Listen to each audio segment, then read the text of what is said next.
When you want something done right, you have to do it yourself.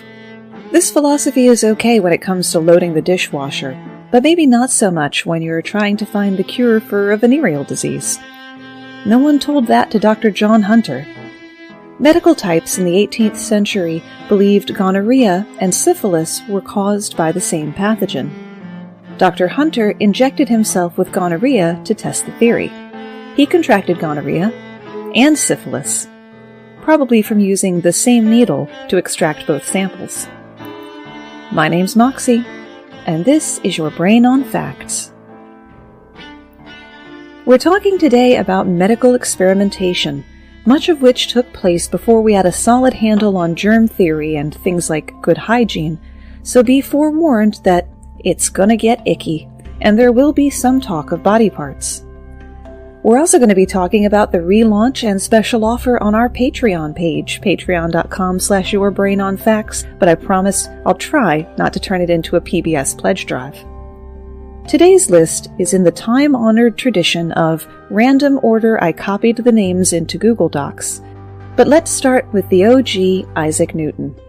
Newton had many areas of interest, not just fruit-based physics.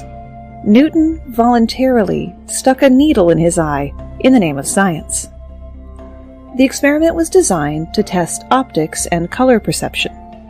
He thought that if he slid a long needle called a bodkin behind his eyeball, between the eye and the eye socket, and started poking, his vision would change. Lo and behold, it did. He noticed that he saw different perceptions of color and light as small, colorful dots that appeared when he applied pressure. It's the same thing that happens if you press on your eyes. Newton also stared at the sun in a mirror repeatedly until the image of the sun stayed even when he closed his eyes. It stayed for months. He had to spend 3 days in a darkened room until it faded enough for him to go on with his daily life. While at the Medical Pneumatic Institute of Bristol in the 1790s, Humphrey Davy studied gases. Studied by inhaling, if today's theme was still in any way unclear. Davy would set up chemical reactions and then inhale the resulting gas.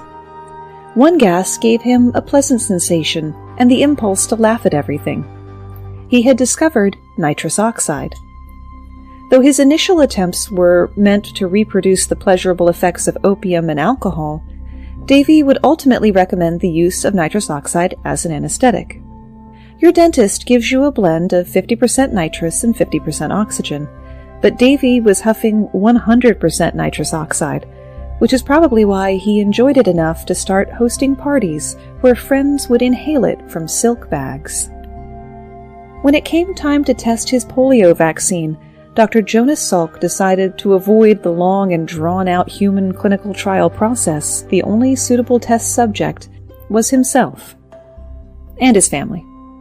In 1947, Salk was working on a vaccine for the crippling disease while at the University of Pittsburgh. He needed a healthy volunteer to test it, and administered it to himself, his wife, and their 3 sons. It worked, and was soon implemented in a nationwide test that showed dramatic results. In 2 years, polio cases decreased from 29,000 to less than 6,000. Salk didn't patent the vaccine, and insisted that it should remain free and available to everyone, saying, "Could you patent the sun?" As a result, he's often remembered as one of history's great humanitarians. Dr. Olivier Amiason was a brilliant cardiologist with his own practice in the second half of the 20th century, when he developed a life-hindering addiction to alcohol. Fearing for his life, he immersed himself in AA, rehab, therapy, but nothing worked.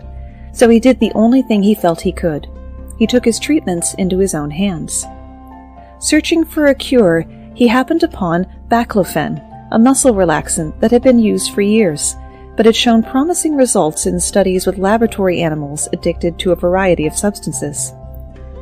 Dr. Amiason prescribed himself the drug and experimented with increasingly higher doses until he finally reached a level that left him free of any craving for alcohol. He published his results in 2004, which a team of Italian scientists tested with promising results in 2008.